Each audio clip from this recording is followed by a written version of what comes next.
Vo výstavnej sieni Kúpeľnej dvorany môžete navštíviť opäť jednu zaujímavú, tento raz medzinárodnú výstavu, ktorá už precestovala viac ako 200 miest a 40 krajín celého sveta. V Trenčianskych Tepliciach môžeme obdivovať realistické olejomaľby a akvarely od renomovaných prevažne čínskych umelcov, ktoré rozprávajú príbeh o Falun Gongu, pokojnej meditačnej praxi a osude tých, ktorí sa jej v Číne venujú, vrátane umelcov samotných. Kruté prenasledovanie režimom sa tu stretáva s krásou a silou pravdivosti, súcitu a znášanlivosti, ústrednými hodnotami kultivačnej praxe. Čo je človek vďaka ním schopný vydržať? Môžete nám charakterizovať túto ojedinelú výstavu, ktorá ešte v našom meste nebola? Áno, táto výstava je putovná. Tá myšlienka skresla v hlave profesora Chan Kunluna. Je to Číňan, ktorý bol v roku 2001 odsúdený v Číne. On bol zatvorený kvôli tomu, lebo sa venoval duchovnej praxi Falun Gong. A keď vyšiel z toho väzenia, použil jednu z myšlienok, a to je myslieť na druhých. A 3 roky zháňal od roku 2001 do roku 2004 umelcov, prevažne čínskeho pôvodu, aby mu pomohli vytvoriť túto výstavu. Niektorí z nich boli sami vo väzení, väčšina z nich sa venuje Falun Gongu. V roku 2004 sa mu to úspešne podarilo a v Washingtone Rainbow House poprvýkrát táto výstava uzrela svetlo sveta. Odvtedy putuje po celom svete. Do dnešných dní bolo približne 1000 výstav zrealizovaných. Táto výstava má 2 hlavné myšlienky. Jedna myšlienka je upozorniť ľudí na porušovanie ľudských práv v Číne alebo na nezmyselnosť prenasledovania. To je taká smutná téma alebo negatívna, a aby to bolo vyvážené, tak ako to je v tom znaku Yin a Yang, tak tu máme pozitívnu tému a tá vysvetľuje vlastne, čo je to učenie Falun Gong.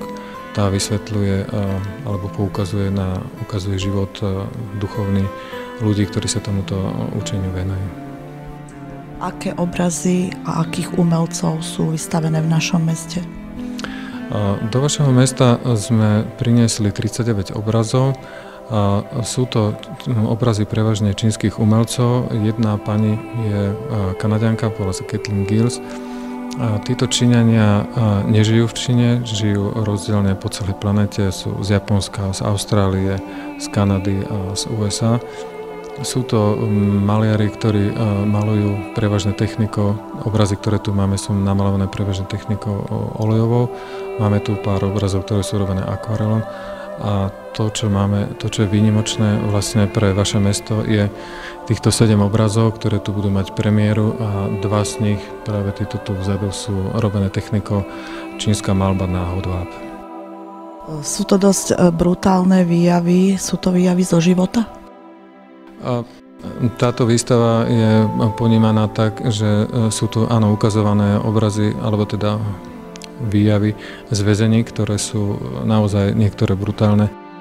Ale opäť, aby to bolo vyvážené, tak máme tu naozaj obrazy, ktoré to vyvážujú. Napríklad téma nenásilný odpor, kde sa jednoducho ukazuje, akým spôsobom sa protestuje proti tomu, alebo kde ukazujeme napríklad vedľa obrazu po sprievode, kde ukazuje naozaj krásu čínskej tradičnej kultúry.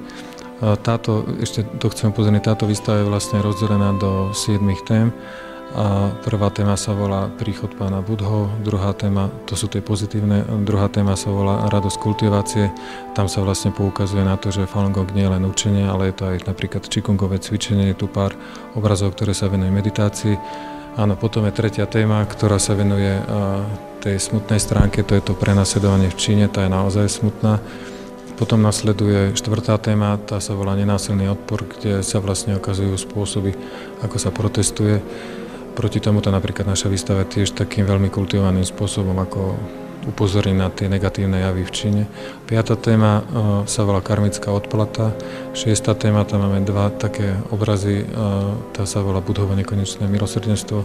A siedma téma sa volá Niet cesty späť, a tým uzatvárame našu výstavu. Sú to originály?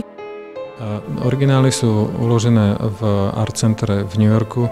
My tu máme zmenšeniny, ale sú tlačené na plátne a boli tlačené práve v New Yorku, čiže tá kvalita zodpovedá požiadavkám umelcov. Príďte sa pozrieť a precítiť silu ľudského ducha na vlastnej koži. Inšpiratívne osudy zachytené na plátne klasickým umením.